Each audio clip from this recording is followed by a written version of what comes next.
বড় স্বপ্ন দেখেন কিন্তু কিছুই বদলায় না কেন? আপনি কি এমন কাউকে চেনেন, হয়তো আপনি নিজেই, যিনি সবসময় বলেন একদিন আমি সফল হব, অনেক টাকা করব, জীবনটা পুরো বদলে দেব? স্বপ্নটা পরিষ্কার, বিশ্বাসও আছে, কিন্তু মাস যায়, বছর যায়, বাস্তবে কিছুই পরিবর্তন হয় না। এটা কি শুধুই অলসতা? না, মনোবিজ্ঞান বলছে এর পেছনে আছে কিছু গভীর কারণ। প্রথম কারণ, চিন্তাকেই কাজ মনে করা। আমরা যখন বারবার সাফল্যের কল্পনা করি, মস্তিষ্ক একটা তৃপ্তির সংকেত পাঠায়, যেন কাজটা হয়েই গেছে। এই মিথ্যা তৃপ্তি আসল পদক্ষেপ নেওয়ার তাগিদ কমিয়ে দেয়। ২. ব্যর্থতার লুকানো ভয়।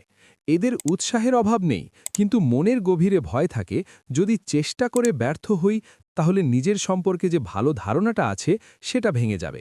তাই তারা পরিকল্পনার মধ্যেই নিরাপদ থাকেন, কারণ চেষ্টা না করলে স্বপ্নটা নিখুঁতি থাকে যায়। ৩.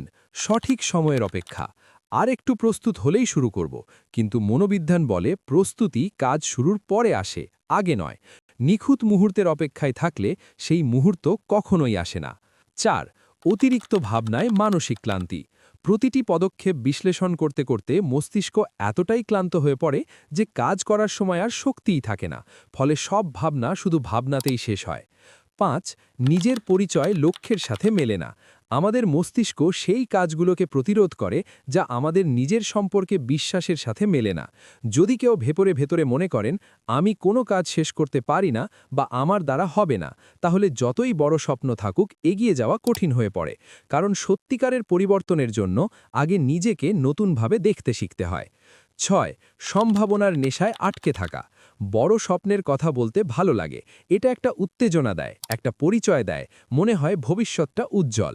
কিন্তু বাস্তব অগ্রগতি হয় একঘেয়ে, ধীর এবং প্রায় কঠিন পরিশ্রমের মধ্য দিয়ে।